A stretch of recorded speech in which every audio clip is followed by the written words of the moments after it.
ओम शांति।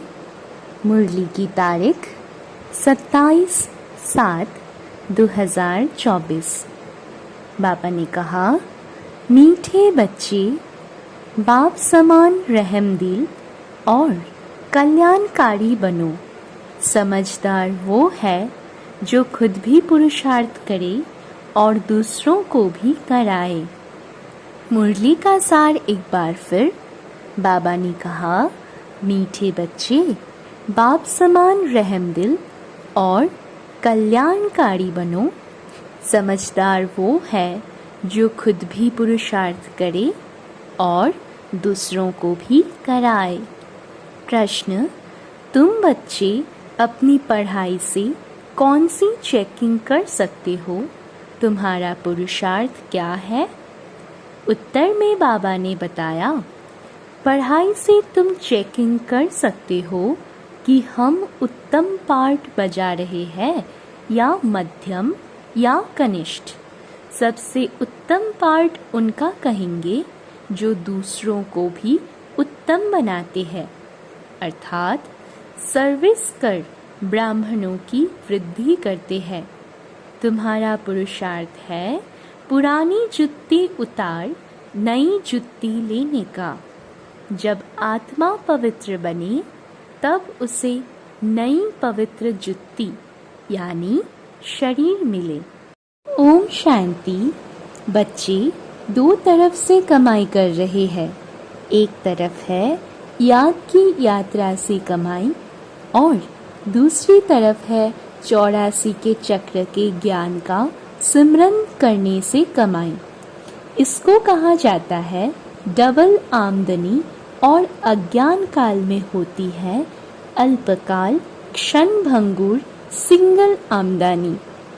यह तुम्हारे याद की यात्रा की आमदनी बहुत बड़ी है। आयु भी बड़ी हो जाती है, पवित्र भी बनते हो, सभी दुखों से छूट जाते हो। बहुत बड़ी आमदनी है। सतयुग में आयु भी बड़ी हो जाती है, दुख का नाम नहीं, क्योंकि वहाँ रावण राज्य ही नहीं। अज्ञान काल में पढ़ाई का अल्पकाल का सुख रहता है और दूसरा पढ़ाई का सुख शास्त्र पढ़ने वालों को मिलता है। उनसे फॉलोअर्स को कुछ फायदा नहीं। फॉलोअर्स तो है भी नहीं, क्योंकि वह तो न ड्रेस आदि बदलते न घर बार छोड़ते, तो फॉलोअर्स कैसे कह सकते? वहाँ तो शांति पवित्रता सब है। यहाँ अपवित्रता के कारण घर घर में कितनी अशांति होती है। तुमको मत मिलती है ईश्वर की। अभी तुम अपने बाप को याद करो, अपने को ईश्वरीय गवर्नमेंट समझो, परंतु तुम हो गुप्त। दिल में कितनी खुशी होनी चाहिए। अभी हम हैं श्रीमत पर, उनकी शक्ति से सतो प्रधान बन रहे हैं। यहाँ तो कोई राज्य भाग्य लेना नहीं है। हमारा राज्य भाग्य होता ही है नई दुनिया में। अभी उसका मालूम पड़ा है। इन लक्ष्मी नारायण के 84 जन्मों की कहानी तुम बता सकते हो।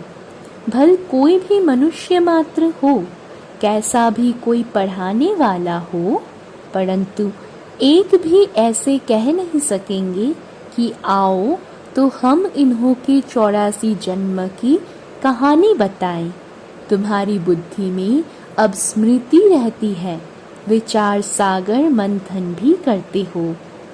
अब तुम हो ज्ञान सूर्यवंशी, फिर सतयुग में कहा जाएगा विष्णुवंशी। ज्ञान सूर्य प्रगटा। इस समय तुम्हें ज्ञान मिल रहा है ना? ज्ञान से ही सद्गति होती है। आधा कल्प ज्ञान चलता है, फिर आधा कल्प अज्ञान हो जाता है। यह भी ड्रामा की नूंद है। तुम अभी समझदार बने हो। जितना जितना तुम समझदार बनते हो, औरों को भी आप समान बनाने का पुरुषार्थ करते हो। तुम्हारा बाप रहमदिल कल्याणकारी है, तो बच्चों को भी बनना है। बच्चे कल्याणकारी न बने तो उनको क्या कहेंगे? गायन भी है ना, हिम्मते बच्चे मददे बाप। यह भी ज़रूर चाहिए, नहीं तो वर्षा कैसे पाएंगे? सर्विस अनुसार तो वर्षा पाते हो। ईश्वरीय मिशन होना जैसे क्रिश्चियन मिशन, इस्लामी मिशन होती है, वह अपने धर्म को बढ़ाते हैं। तुम अपने ब्राह्मण धर्म और दैवी धर्म को बढ़ाते हो। ड्रामा अनुसार तुम बच्चे ज़रूर मददगार बनेंगे। कल्प पहले जो पार्ट बजाया था वह ज़रूर बजाएंगे। तुम देख रहे हो हर एक अपना उत्तम, मध्यम, कनिष्ठ पार्ट बजा रहे हैं। सबसे उत्तम पार्ट वह बजाते हैं जो उत्तम बनाने वाला है। तो सभी को बाप का परिचय देना है और आदि मध्य अंत का राज समझाना है। ऋषि मुनि आदि भी नेति नेति कहते गए और फिर कह देते सर्वव्यापी है और कुछ नहीं जानते। ड्रामा अनुसार आत्मा की बुद्धि भी तमो प्रधान बन जाती है। शरीर की बुद्धि नहीं कहेंगे, आत्मा में ही मन बुद्धि है। यह अच्छी रीति समझकर और फिर बच्चों को चिंतन करना है, फिर समझाना होता है। वो लोग शास्त्र आदि सुनाने के लिए कितने दुकान निकाल बैठे हैं। तुम्हारी भी दुकान है। बड़े बड़े शहरों में बड़े दुकान चाहिए। बच्चे जो तीखे होते हैं उनके पास खजाना बहुत रहता है। इतना खजाना नहीं है तो कोई को दे भी नहीं सकते हैं। धारणा नंबरवार होती है। बच्चों को अच्छी रीति धारणा करनी है जो किसी को समझा सके। बात कोई बड़ी नहीं है, सेकंड की बात है। बाप से वर्षा लेना। तुम आत्माएं बाप को पहचान गए हो तो बेहद के मालिक हो गए। मालिक भी नंबरवार होते हैं। राजा भी मालिक तो प्रजा भी कहेगी हम भी मालिक हैं। यहाँ भी सब कहते हैं ना हमारा भारत। तुम भी कहते हो श्रीमत पर हम अपना स्वर्ग स्थापन कर रहे हैं। फिर स्वर्ग में भी राजधानी है। अनेक प्रकार के दर्जे हैं। पुरुषार्थ करना चाहिए ऊंच पद पाने का। बाप कहते हैं जितना अभी पुरुषार्थ कर पद पाएंगे वही कल्प कल्पांतर के लिए होगा। इम्तिहान में कोई की कम मार्क्स हो जाती है तो फिर हार्ट फेल भी हो जाते हैं। यह तो है बेहद की बात। पूरा पुरुषार्थ नहीं किया तो फिर दिल शिकस्त भी होंगे, सज़ा भी खानी पड़ेगी। उस समय कर ही क्या सकेंगे? कुछ भी नहीं। आत्मा क्या करेगी? वो लोग तो जीव घात करते डूब मरते हैं। इसमें घात आदि की बात नहीं। आत्मा का तो घात होता नहीं, वह तो अविनाशी है। बाकी शरीर का घात होता है जिससे तुम पार्ट बजाते हो। अभी तुम पुरुषार्थ करते हो। यह पुरानी जुत्ती उतार, हम नई दैवी जुत्ती ले लेवे। यह कौन कहते हैं? आत्मा। जैसे बच्चे कहते हैं ना हमको नया कपड़ा दो, हम आत्माओं को भी नया कपड़ा चाहिए। बाप कहते हैं तुम्हारी आत्मा नई बने तो शरीर भी नया चाहिए, तब शोभा है। आत्मा के पवित्र होने से 5 तत्व भी नए बन जाते हैं। 5 तत्वों का ही शरीर बनता है। जब आत्मा सतो प्रधान है तो शरीर भी सतो प्रधान मिलता है। आत्मा तमो प्रधान तो शरीर भी तमो प्रधान। अब सारी दुनिया के पुतले तमो प्रधान है। दिन प्रतिदिन दुनिया पुरानी होती जाती, गिरती जाती है। नई से पुरानी तो हर एक चीज़ होती है। पुरानी हो फिर डिस्ट्रॉय होती है। यह तो सारी सृष्टि का सवाल है। नई दुनिया के सतयुग पुरानी को कलयुग कहा जाता है। बाकी इस संगम युग का तो किसी को भी पता नहीं। तुम ही जानते हो यह पुरानी दुनिया बदलनी है। अब बेहद का बाप, जो बाप टीचर गुरु है, उनका फरमान है कि पावन बनो। काम जो महाशत्रु है, उन पर जीत पहन जगत जीत बनो। जगत जीत अर्थात विष्णुवंशी बनो। बाप एक ही है। इन अक्षरों का अर्थ तुम जानते हो। बच्चे जानते हैं हमको पढ़ाने वाला है बाप। पहले तो यह पक्का निश्चय चाहिए। बच्चा बड़ा होता है तो बाप को याद करना पड़े, फिर टीचर को, फिर गुरु को याद करना पड़े। भिन्न भिन्न समय पर तीनों को याद करेंगे। यहाँ तो तुमको तीनों ही इकट्ठे एक ही टाइम मिले हैं। बाप, टीचर, गुरु एक ही है। वो लोग तो वानप्रस्थ का भी अर्थ नहीं समझते। वानप्रस्थ में जाना है इसलिए समझते हैं गुरु करना चाहिए। 60 वर्ष के बाद गुरु करते हैं। यह कायदा अभी ही निकला है। बाप कहते हैं इनके बहुत जन्मों के अंत में वानप्रस्थ अवस्था में मैं इनका सद्गुरु बनता हूँ। बाबा भी कहते हैं 60 वर्ष बाद सद्गुरु किया है, जबकि निर्वाण धाम जाने का समय है। बाप आते ही है सबको निर्वाण धाम में ले जाने। मुक्ति धाम जाकर फिर पाठ बजाने लिए आना है। वानप्रस्थ अवस्था तो बहुतों की होती है, फिर गुरु करते हैं। आजकल तो छोटा बच्चा हुआ उनको भी गुरु करा देते हैं, फिर गुरु को दक्षिणा मिल जाएगी। क्रिश्चियन लोग क्रिश्चियनाइज कराने गोद में जाकर देते हैं, परंतु वह कोई निर्वाण धाम में जाते नहीं। यह सब राज बाप समझाते हैं। ईश्वर का अंत तो ईश्वर ही बताएंगे। शुरू से लेकर बतलाए आए हैं।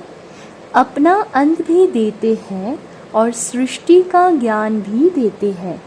ईश्वर खुद आकर आदि सनातन देवी देवता अर्थात स्वर्ग की स्थापना करते हैं।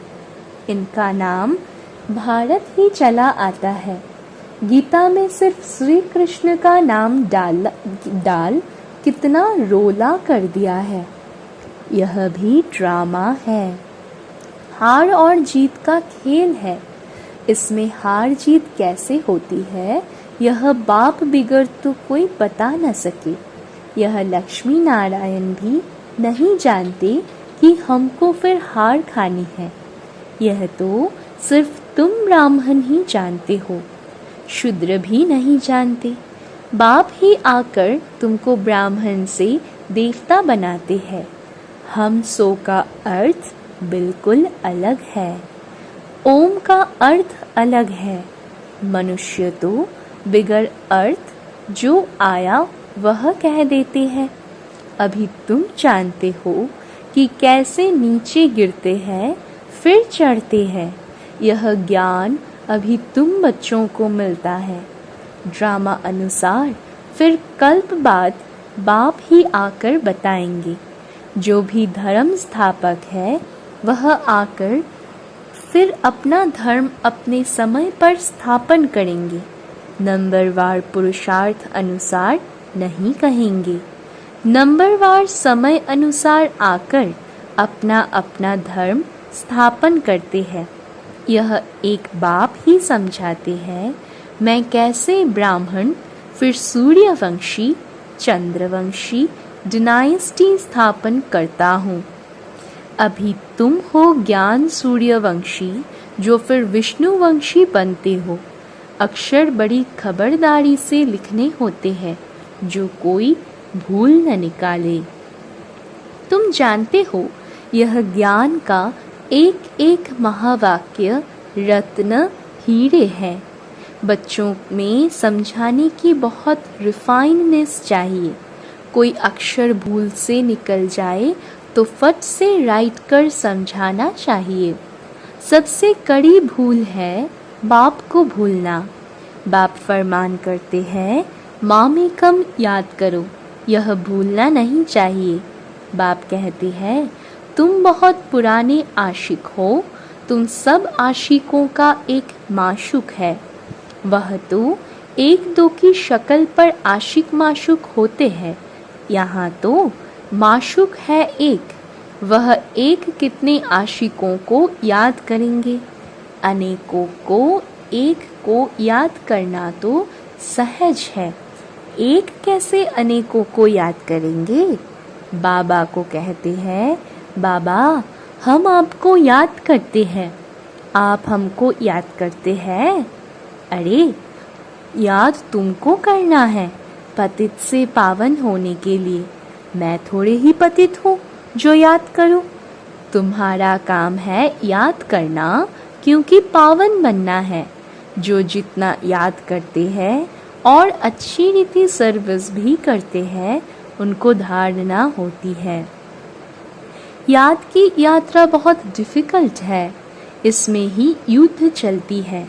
बाकी ऐसे नहीं कि 84 का चक्र तुम भूल जाएंगे। यह कान सोने का बर्तन चाहिए, जितना तुम याद करेंगे उतनी धारणा अच्छी होगी, इसमें ताकत रहेगी। इसलिए कहते हैं याद का जौहर चाहिए। ज्ञान से कमाई है, याद से सर्व शक्तियाँ मिलती है नंबरवार। तलवारों में भी नंबरवार जौहर का फर्क होता है, वह तो है स्थूल बातें। मूल बात बाप एक ही कहते हैं अल्फ को याद करो। दुनिया के विनाश के लिए यह एक एटॉमिक बॉम्ब जाकर रहेगा और कुछ नहीं।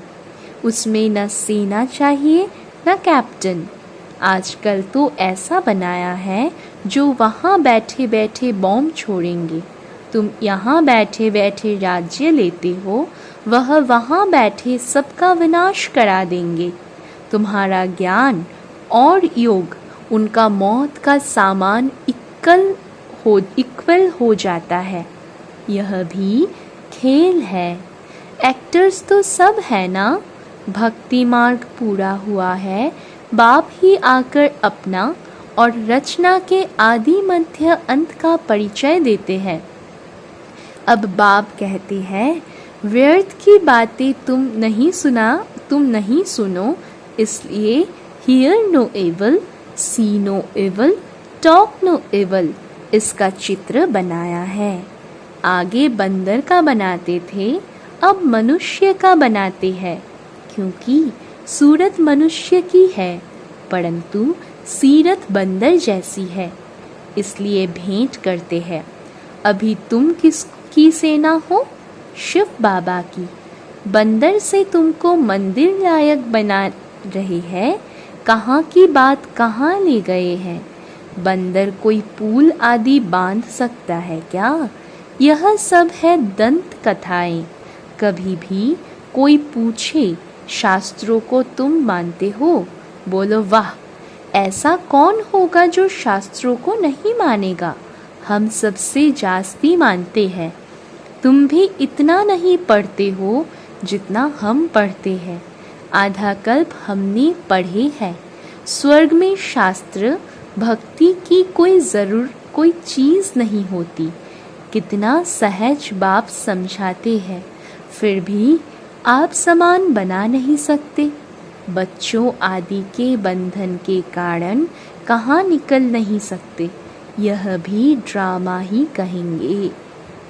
बाप कहते हैं हफ्ता 15 दिन कोर्स ले, फिर आप समान बनाने लग जाना चाहिए।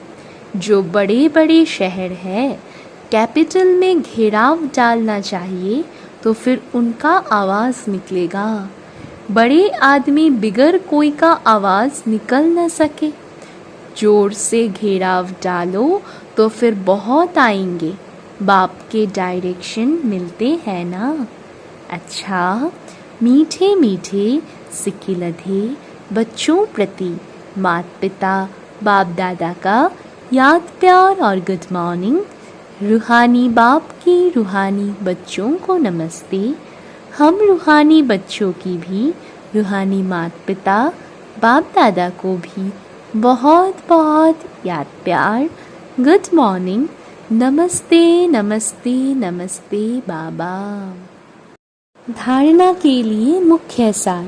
पहला पॉइंट, ज्ञान और योग से अपनी बुद्धि को रिफाइन बनाना है। बाप को भूलने की भूल कभी नहीं करनी है। आशिक बन माशूक को याद करना है। दूसरा पॉइंट, बंधन मुक्त बन आप समान बनाने की सेवा करनी है। ऊंच पद पाने का पुरुषार्थ करना है। पुरुषार्थ में कभी दिल शिकस्त नहीं बनना है। धारणा एक बार फिर। पहला पॉइंट, ज्ञान और योग से अपनी बुद्धि को रिफाइन बनाना है। बाप को भूलने की भूल कभी नहीं करनी है। आशिक बन माशूक को याद करना है। दूसरा पॉइंट, बंधन मुक्त बन आप समान बनाने की सेवा करनी है। ऊंच पद पाने का पुरुषार्थ करना है। पुरुषार्थ में कभी दिल शिकस्त नहीं बनना है। वरदान, 1 मिनट की एकाग्र स्थिति द्वारा शक्तिशाली अनुभव कराने वाले एकांतवासी भव। वरदान एक बार फिर। 1 मिनट की एकाग्र स्थिति द्वारा शक्तिशाली अनुभव कराने वाले एकांतवासी भव।